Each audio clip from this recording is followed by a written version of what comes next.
So what about the government and the power?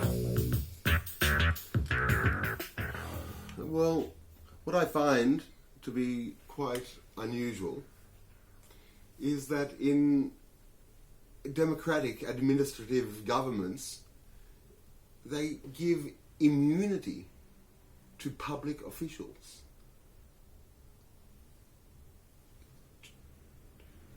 The public official sworn to the service of the citizen is not held up to any account to the citizen. There is no check and balance. Not only that, but the government officials are armed with computing and with access and with data and with abilities and with resources and with the cutting edge that government money can buy in order to manage the population. And there's little accountability. In fact, there's a law in most public administrations, government administrations, to protect these officials. Now, maybe that is because they often have to do unpleasant work and they don't want to be exposed to the possibility of suit. There's a reason for that.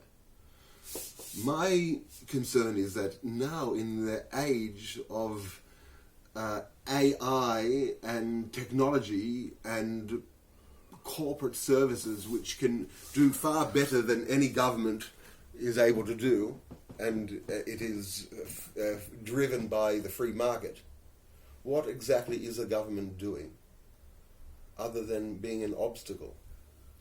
And not only being an obstacle, but possibly being an obstacle which has immunity. Now, that sounds unusual. There's names for that in society. This is a subject of despotism and a certain type of control over resources and over power and data and over the administration and over the certification process, and it's controlled by a small group of officials who are not held up to account and who are not doing the job that they should, and they're not servicing the citizens as their mandate commands. So in many ways it's all obscured and made obscure. And for that purpose, there needs to be legislation. There needs to be an eye very carefully held on that point. That point which where the bureaucracy grows, not because it needs to grow to service, but because it's growing because it's hungry to grow. Whilst what the bureaucracy should be doing, the clever bureaucracy, if it's going to be any better than AI, is it should be finding ways to reduce itself and minimalize itself and make itself more efficient.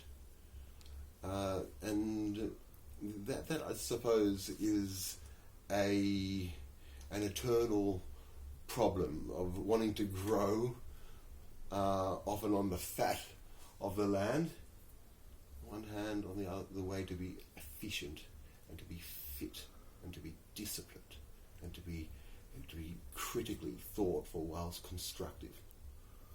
And perhaps in certain periods government has served, but in a period like now, where government is strong, it's using the abilities, the great power of AI, and the individual citizen is crying out, is burdened and is groaning under the burden of an administration which is oppressing and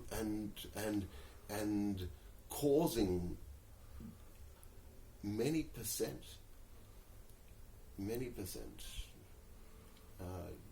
to for the lies to be shattered.